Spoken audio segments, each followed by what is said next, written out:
हमारे साथ आज पूरा दिन बने रहेंगे। Dev Joshi, welcome Dev. Hello hello everyone. कैसे हो आप? मैं ठीक हूँ, आप कैसे हैं? Very good. और कैसी शूटिंग वगैरह चल रही है सेट पे, लॉकडाउन के बाद एंड ऑल सारी चीज़ें कैसे चल रही है? शूटिंग तो बहुत अच्छे से चल रही है, कई सारे रिस्ट्रिक्शंस है, लेकिन हम एंजॉय भी कर रहे हैं। साथ में नई नई स्टोरीज आ रही है तो अच्छा लग रहा है। और बस आज हमने ब्रेक लिया है। क्यों लिया है वो तो आपको दीदी ही बताएंगी। जी बिल्कुल, बर्थडे सेलिब्रेशन हमने कहा। तो देव, किसका बर्थडे? आपका तो बर्थडे अभी आई थिंक आएगा ना? आज D3 परिवार के किंग का बर्थडे है, यानी मेरे पापा का बर्थडे है।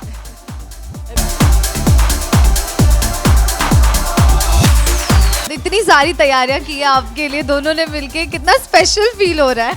आज ऐसा लग रहा है कि कुछ एंजॉयफुल है, मन से एंजॉय कर रहा हूँ, बहुत मजा आ रहा है। पीछे डेकोरेशन भी देख सकते हैं आप देव। हाँ, मतलब ये घर पे कितनी मेहनत से क्या क्या किया है देव आपने? All credits to mom. मैं तो सेट पे था, शूटिंग चल रहा था मेरा, लेकिन मम्मी आई जल्दी घर पे, सब तैयारियां की मम्मी ने। और हम जब गांधीनगर भी रहते थे, अहमदाबाद में होते थे, तब भी हम ऐसे ही एक्साइटेड होते थे एकदम पापा के बर्थडे के लिए, या फिर मम्मी का बर्थडे होता था तो मैं और पापा मिलके सब तैयारियां करते थे। बर्थडे के लिए मैं एक्साइटेड सबसे ज़्यादा। बट व्यूवर्स को बता दें, सेलिब्रेशन यहाँ तो अभी शुरू हुआ है कहना पड़ेगा, और भी आगे सरप्राइजेस है। अरे सब व्यूअर्स हमारे साथ ही आ रहे हैं हमारी जर्नी पर, तो चलिए हमारे साथ, जैसे जैसे हमें भी मज़ा आएगा आपको भी हमारे साथ घूमते घूमते मज़ा आएगा। मतलब कितना अच्छा लग रहा है कि आप लोग 12 घंटे शूट करते हो, और ये आप पढ़ाई भी करते हो देव उसके साथ, शूटिंग के साथ, तो पूरा बिजी शेड्यूल रहता है। उसमें ऐसी ट्रिप कह सकते, छोटी सी प्लान हो गई है, मतलब एक्साइटमेंट भी होगी। लॉकडाउन में घर बैठे बैठे भी बोर, तो मतलब आई थिंक लॉकडाउन के बाद पहली ऐसी ट्रिप कह सकते हैं। हाँ ऑफ कोर्स, बहुत महीनों के बाद हम ऐसी ट्रिप पर जा रहे हैं, कार ट्रिप पर। फैमिली ट्रिप्स हम बहुत करते थे लॉकडाउन के पहले, लेकिन फिर कुछ ज़्यादा रिस्ट्रिक्शंस आ गए, स्टेट ट्रैवल में थोड़ा प्रॉब्लम हो गया, लेकिन अभी हम वापस जा रहे हैं और बहुत अच्छी ट्रिप पर जा रहे हैं, बहुत अच्छे कॉज के लिए जा रहे हैं। एक D3 परिवार नया इनिशिएटिव स्टार्ट कर रही है, क्या कर रहे हैं वो तो आपको जल्दी ही पता चलेगा। चले फिर एक्साइटमेंट दिखा दीजिए तीनों की कितनी है। रेडी 1 2 3।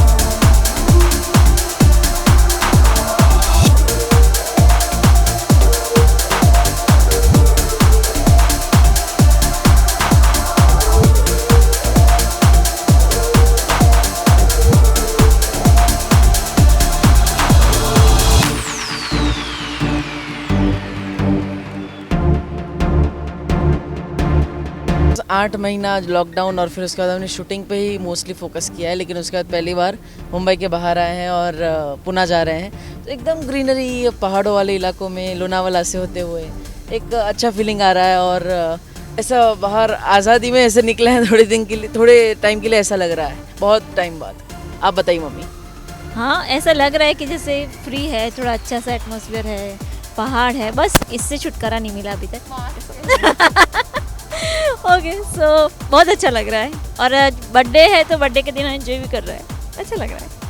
अच्छा देव, आपसे पूछना चाहेंगे कि मतलब इतनी अमेजिंग, मतलब बचपन से जर्नी रही आपकी। जी। बाजीर शो, कहते हैं ना, एक शो और एक किरदार इस तरह से बन गया, आपने बनाया और ध्यान में लोगों के भी बैठ गया, इतना प्यार मिला आपको जी। शो के जरिए। शुरुआत हुई, इतनी अमेजिंग करियर की शुरुआत रही है, क्या कहेंगे? बहुत अच्छा रहा है, पिछले 16 साल से मैं इस फील्ड में हूँ, लेकिन मैं इतना ही कह सकता हूँ कि आज जो भी हूँ मैं मेरे मम्मी पापा की वजह से हूँ, क्योंकि तब तो मुझे थोड़ा बहुत इंटरेस्ट था, लेकिन उस इंटरेस्ट को एक्सप्लोर किया, उससे बढ़ाया, उसको फर्निश किया मेरे पेरेंट्स से, मेरी मम्मी ने, मेरे पापा ने, और हर पॉइंट में मुझे सपोर्ट किया। कोई भी चीज़ हो, ये करना है, यहाँ से इतना ट्रैवल करके जाना है, मुंबई आना है, फिर वहाँ पे रीजनल सिनेमाज है तो वहाँ पे कैसे ऑडिशंस देने हैं, सब इन्होंने एकदम ज़ीरो, हमें कोई नॉलेज नहीं था इसका, और फिर हमने धीरे से स्टार्ट किया, स्टेप बाय स्टेप आगे बढ़े, और बहुत अच्छी जर्नी रही है। ऐसा नहीं है कि डायरेक्टली आपको कोई एंट्री मिल गई है, बल्कि step by step modelling, stage programmes, और धीरे करते हुए फिर रीजनल सिनेमाज, ड्रामाज, फिर मुंबई में आके एडवर्टिजमेंट्स, और फिर यहाँ पे शो में एक स्टेप बाय स्टेप आगे बढ़ा हूँ। और 12 साल की उम्र में जब बालवीर का किरदार निभाया, तब से अब तक मैं 20 साल का होने वाला हूँ बस पिछले 8 सालों से ये किरदार निभा रहा हूँ। आपका साथ बहुत रहा है, देखने का है, क्या कहेंगे। और सभी जानते हैं कि इज अ गुड एक्टर, लेकिन वो एक्टिंग के साथ साथ अपनी पढ़ाई में भी उतने होशियार है, ये आपसे जानना चाहेंगे। यस, ये पढ़ाई अच्छे से कर लेता है, इसलिए और इसकी हॉबी थी कि इसको, और हम लोग भी सोच रहे थे, इसके पापा का भी यही थॉट था कि स्टडी के अलावा और कुछ भी करे, चाहे स्पोर्ट्स हो या कुछ भी करे। तो हम इसका इंटरेस्ट हमें लगा कि थोड़ा एक्टिंग में है या तो फिर डांस करता है, तो हमने एक स्टेप लिया, उसको अच्छा लगा, उसने बोला तो दूसरा स्टेप लिया, वैसे करके। और इसका ये नेचर बहुत अच्छा है कि वो स्टडी के साथ साथ वो एक्टिंग भी संभाल सकता है। वो स्टडी में बहुत अच्छा है, अभी लास्ट ईयर कॉलेज भी फर्स्ट आया था वो, और इतना दूर इतना काम करके भी इतना अच्छा कर रहा है, तो हमें प्राउड है और हम इसको ऑलवेज सपोर्ट करते हैं। इसलिए कॉलेज में तो काफी टीचर्स ना बच्चों को आपका एग्जांपल भी देते हो कि सीखो देव से, एक्टिंग के साथ साथ पढ़ाई में भी अपने आप को संभाले, क्या कहेंगे देव? ऑफ कोर्स बहुत अच्छा लगता है। मेरे स्कूल में भी जब मैं जाता था, तब प्रिंसिपल हमेशा कोई भी फंक्शन होता था तो मुझे आगे करते थे। मैंने लास्ट ईयर में 12th साइंस में था, तब मैंने एंकरिंग भी किया था मेरे स्कूल के एनुअल फंक्शन का। तो हर पॉइंट पे स्कूल को एक रिप्रेजेंट करता हूँ मैं, और कहीं ना कहीं बच्चों का आइडल बनते हुए मेरे से लोग इंस्पिरेशन ले, तो बहुत अच्छा लगता है ये जानकर। और पेरेंट्स भी ये देखकर सपोर्ट करते हैं कि चलो बच्चों को आगे बढ़ाएं, उन्हें जिस फील्ड में इंटरेस्ट हो उन्हें आगे बढ़ाएं, उन्हें सपोर्ट करें, तो ये जानकर अच्छा लगता है। और इसके कॉलेज के फ्रेंड्स हैं ना, तो वो कभी कॉल करते हैं तो मोस्टली मुझसे बातें होती है, तो बोलता है मुझे, आंटी हम लोग क्लास में बैठे होते हैं ना, तो इसका नाम तो एक बार आता ही आता है मैडम का। मैडम बोलते हैं देव के जैसे बनो, वो रेगुलर नहीं आता। मैं देखो इतना अच्छा प्रेजेंटेशंस किया है, कितना अच्छा पढ़ाई किया है, वो करता कैसे है, हमें टिप्स दो तो वो अच्छे से संभाल सकता है। सो आई प्राउड ऑफ हिम। मतलब फैन और फैन, मतलब सोशल मीडिया पर देखने में इतनी रिक्वेस्ट आती है कि देव के साथ कुछ करो, we want him, family and all, मतलब इतनी फैन फॉलोइंग है आपकी, इतनी फैंस आपके हमेशा एक्साइटेड रहते हैं आपकी शो को लेकर, आपको लेकर, क्या कहेंगे फैंस के लिए? सो ऑफ कोर्स मैं एक्साइटेड हूँ और बहुत अच्छा लगता है, क्योंकि बालवीर का जो किरदार निभा रहा हूँ 8 साल से, वो कहीं ना कहीं धीरे धीरे और आगे बढ़ रहा है। सिर्फ इंडिया में ही नहीं बल्कि इंटरनेशनली भी उसे रिकग्निशन मिल रहा है। और इतना लोग ऑनलाइन भी देखते हैं इस शो को, हर लैंग्वेज में डब हो रहा है। तो बस धीरे धीरे हमारा ये शो लोगों तक पहुँचे, इससे जो अच्छी बातें हैं वो लोगों तक पहुँचे। मेरा जो किरदार मैं निभा रहा हूँ वो लोगों को अच्छी बातें सिखाए, बच्चों को अच्छी बातें सिखाए, बस यही चाहता हूँ। सुपर हीरो बन गए मतलब टीनेज में, क्या कहोगे टेलीविजन पे? सुपर हीरो तो हर कोई होता है, बस अपने अंदर की पावर्स को जगाना होता है। और मेरे पास वो जादुई शक्तियाँ, एक रिप्रेजेंट करते हैं हम जादुई शक्तियों को, बट हर इंसान के अंदर वो शक्तियाँ होती है। जब वो बुराई के सामने लड़ता है, अपने अंदर की बुराइयों से लड़ता है, तो बस अपने आप को अच्छा बनाए रखना है, अपने पेरेंट्स की बात माननी है, स्टडी में आप फोकस करना है, और हर एज में जो चीज़ ज़रूरी है वो भगवान आपको अपने आप दे देते हैं। तो बस आपको जो करना है वो आप प्रॉपरली कीजिए, तो आपका लाइफ एकदम मस्त होगा। देखो आपको सीरियल जैसा सुशील आपका मिल गया, क्या कहेंगे रियल लाइफ में भी? नहीं सीरियसली, इसका आंसर तो इसके पापा बहुत अच्छे से देंगे। बस मेरा काम है ड्राइव करना, और इन दोनों का है, मुझे बहुत सपोर्ट करते हैं, और उनकी सपोर्ट की वजह से हम लोग ड्राइव करते आगे मंजिल काट रहे। और देव की बात बताइए तो सबसे बड़ी बात है टाइम मैनेजमेंट। वो सुबह से उठ के शाम तक का उसका जो शेड्यूल होता है वो इतना अच्छे से निभाता है, और हम लोग जो बोले कि बेटा ये करना है तो उसका पॉजिटिविटी रहता है कि हाँ पापा हम लोग रेडी है। तो उसी के नतीजे, इसके कारण ये जो हमको जो अभी जो आगे जाके सफलता जो मिल रही है उसका रीज़न देव का सपोर्ट, और सबसे ज़्यादा मेरी वाइफ का भी इतना रोल है कि हम दोनों को कैसे मतलब संभालते हैं, बहुत बड़ा। वो आज बड़े मतलब क्या जॉब करके भी बड़े स्टेज पे होती ना तो भी इतना सेटिस्फेक्शन नहीं मिलता जितना आज हमको मिल रहा है। क्या बात है, आज फैमिली ट्रिप पे निकले, पूरी मतलब क्या कुछ मस्ती समझ, कैसा माहौल रहता है तीनों में, मतलब क्या कुछ होता है, कौन किसकी टांग खिंचाई करता है, प्रैंक्स होते हैं, क्या कुछ धमाल मस्ती होती है जब तीनों साथ होते हैं? मिस मस्ती करते हैं हम तो मोस्टली, हम जब भी रोड ट्रिप पे निकलते हैं तो मज़ा आता है। गाने मैं डीजे होता हूँ, पापा ड्राइव करते हैं, मम्मी भी बीच बीच में ड्राइव करती है। नहीं मेरा काम होता है फूड सप्लाई, पीछे खाना पड़ा होता है, वो इन दोनों को क्या चाहिए क्या नहीं चाहिए वो मुझे देना होता है। तो बीच आगे आता रहता है, ये लाओ ये लाओ। बट एक मज़ा आता है एक फैमिली ट्रिप पे। और मेरे पापा, मैं कहूँ तो मेरे पेरेंट्स जो हैं वो पेरेंट्स से ज़्यादा एक बेस्ट फ्रेंड है। तो कहीं भी ट्रिप पे निकलते हैं तो वही मज़ा आता है।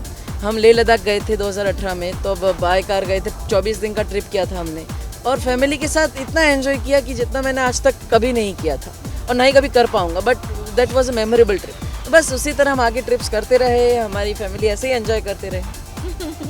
श्योर। हम लोग लेह लद्दाख गए थे, आई थिंक 5000 किलोमीटर का यही गाड़ी लेके गए थे हम लोग। द हाईएस्ट पीक रोड है ना, जहाँ लास्ट तक गाड़ी आती है, वहाँ हम लेके गए थे और बहुत मज़ा किया था उस टाइम पे। आज कितनी धमाल मस्ती होने वाली है, बर्थडे भी है, डबल सेलिब्रेशन है।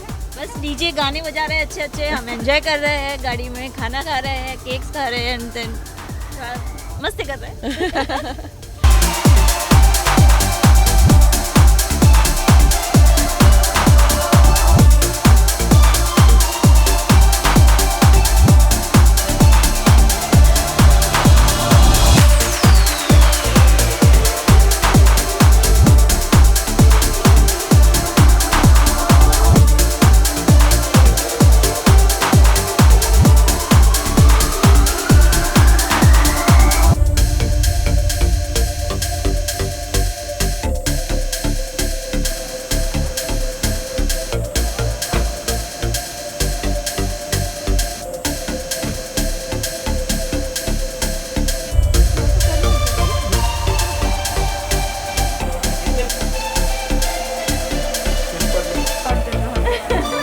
तो हमारी लाइफ में सबसे इम्पोर्टेंट चीज़ फूड होती है। हर इंसान को हर रोज़ खाना चाहिए होता है, तो बस वही काम करने आए हैं हम। ज़्यादा जानकारी के लिए मैं आपको इंट्रोड्यूस कराऊंगा स्वप्निल भैया से और उनकी पूरी टीम से, भरत भैया से। बहुत मेहनत कर रहे हैं ये लोग। और स्वप्निल भैया बताएंगे कि हम यहाँ पे क्या कर रहे हैं।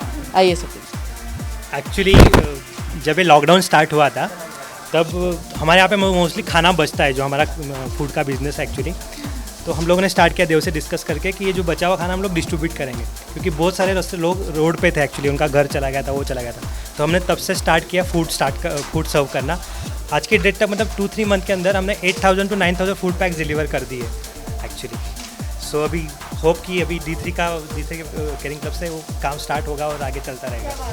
यस, बस सिर्फ मेरा ही नहीं, पूरे परिवार का नाम जुड़ गया है। जुड़ गया इन द सेंस मतलब हम लोगों ने स्टार्ट किया कंपनी। जी हाँ।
जो नीडी लोग पीपल हैं यहाँ पे, उनके लिए हम खाना लेकर आए हैं, और कई सारे कपड़े भी हैं जो हमारी टीम ने इकट्ठे किए हैं पिछले 1-2 हफ्ते की मेहनत से।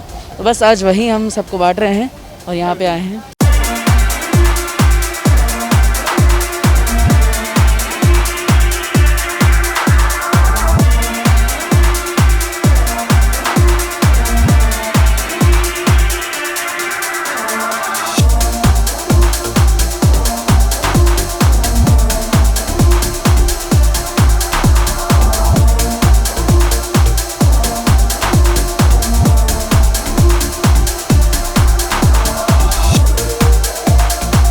कहीं ना कहीं हर इंसान eight the end of the day जब सूरज डूबता है तो खाने के बारे में सोचता है, और जब पेट खाली होता है तो बहुत तकलीफ़ होती है उन्हें भी और भगवान को भी। तो हम जितना हो सके कोशिश करते हैं कि जितने भी लोग हैं जो फूड वेस्ट ना हो, तो इसलिए हम चाहते हैं कि at the end food waste ना हो और लोगों तक पहुँचे।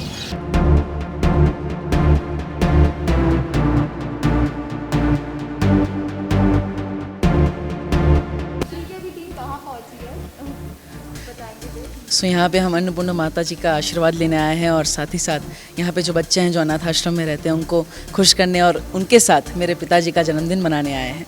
तो यहाँ के बारे में महाराज जी आपको और बताएंगे।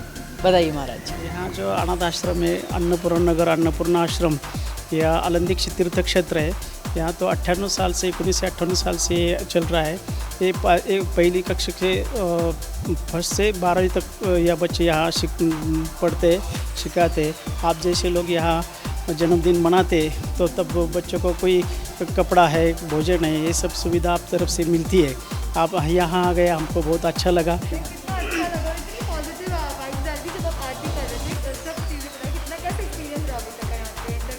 जी, आज हमने आरती की, मेरे पूरे परिवार ने आरती की, तो बहुत ही अच्छा लगा और मन भावक एकदम फील हो रहा है। उसे शब्दों में बयां तो नहीं किया जा सकता, लेकिन बहुत अच्छा लगा। और गणेश जी की पूजा की, बजरंगबली जी की पूजा की, अन्नपूर्णा माता की पूजा की और शिव जी की पूजा की। और ऐसे समय पर जब हम लोगों को खाना बांट रहे हैं, जो ज़रूरतमंद हैं उनको खाना बांट रहे हैं, तो अन्नपूर्णा माता जी इस धरती पर खाना कभी भी ख़त्म ना होने दो और किसी को भी भूखा ना सोने दे, यही मेरी प्रार्थना है।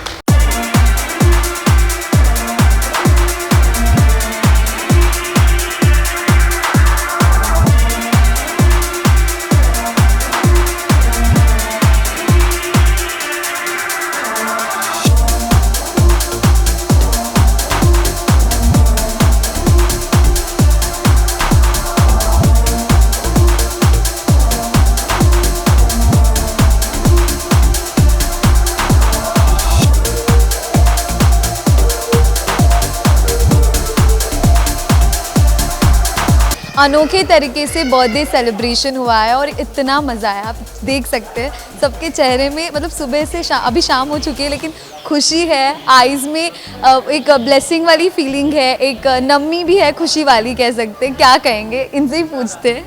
सबसे पहले बर्थडे बॉय से पूछते हैं। ठीक है, बर्थडे बॉय से पूछते हैं। सर आप क्या कहेंगे? मेरे लिए तो ड्रीम जैसा लग रहा है। आज बर्थडे ऐसा सेलिब्रेशन होगा, स्वप्निल भाई और जो प्रिपरेशन किया, और मतलब उसके लिए कोई शब्द नहीं है कि जो आपने देखा। और थैंक यू अन्नपूर्णा माता। क्या कहेंगे, इतनी मतलब अनोखी सोच, D3 का फाउंडर होना, क्या कहेंगे व्यूवर्स को, क्या कहेंगे इस इनिशिएटिव को लेकर? थोड़ी बहुत इन्फॉर्मेशन व्यूवर्स को भी दे दीजिए आप, फैंस। श्योर। सो जैसे कि पापा ने कहा, एक नई सोच के साथ अगर आपकी सोच प्योर होती है तो आप हमेशा अच्छा सोचते हैं, लोगों के लिए सोचते हैं। और इसलिए जब से हम तरक्की होती है तो ऐसा ही लगता है कि हमें दूसरों में खुशियाँ बांटनी चाहिए। इतनी खुशी हमें मिलती है तो हम उनमें बांटें जिन्हें ज़रूरत है। तो बस यही सोच के साथ हमने D3 caring social club start किया है। एक NGO है जो लोगों तक, हर ज़रूरतमंद तक, हम कोशिश करेंगे कि धीरे धीरे इसका स्कोप और बढ़ाए। हर वॉलंटियर, हर शहर से हम चाहते हैं कि लोग हमारे साथ जुड़ें और धीरे धीरे इसको बहुत बड़ा एक कैंपेन बनाएं। और सिर्फ खाना ही नहीं बल्कि साथ साथ कपड़े, कोई भी ज़रूरतमंद की चीज़ें हो, धीरे धीरे हम लोगों तक पहुँचाएं और उनकी खुशियाँ, रात को कोई भी भूखा ना सोए, कोई भी कंबल के बिना ना सोए, यही हमारा ड्रीम है। और इसी सोच के साथ हमने NGO स्टार्ट किया है। इतना मज़ा, आज का दिन कैसा रहा? आज का दिन तो बहुत एंजॉय किया है। पापा का बर्थडे, मुझे पापा से ज़्यादा मज़ा आया, ऐसा कह सकते हैं। लेकिन एक नया एक्सपीरियंस रहा। हमने सबसे पहले फूड पैक किए, फिर ज़रूरतमंदों में बांटे। हमें इतने ब्लेसिंग्स मिले, इतनी खुशियाँ मिली। और फिर यहाँ पर आकर इन बच्चों के साथ, यहाँ पे महाराज के साथ हमने बर्थडे सेलिब्रेट किया पापा का। मेरे लिए भी सरप्राइज़ था, पापा के लिए भी सरप्राइज़ था, लेकिन we enjoyed it a lot और बहुत अच्छा लगा। बस इसी तरह इनिशिएटिव हम आगे करते रहे, भगवान हमें ब्लेसिंग्स करते रहे, हमारे फैंस की तरफ से इतना प्यार हमें मिलता रहे कि हम इसी तरह लोगों में खुशियाँ बांटते रहे। और जो हमें रिस्पॉन्सिबिलिटी मिली है हमारे फैंस की तरफ से, भगवान की तरफ से, इतने सारे लोगों की तरफ से, उसे अच्छे से निभाते रहे और लोगों तक ऐसे ही खुशियाँ बांटते रहे। Thank you so much. और हम भी यही चाहेंगे कि काम आप इसी तरह से कंटिन्यू रखें और हम भी इसमें और कुछ अपना कंट्रीब्यूशन दे पाए। Thank you so much Dev. Cameraman Sanjay के साथ Shilpa Patil, FIFA Force TV।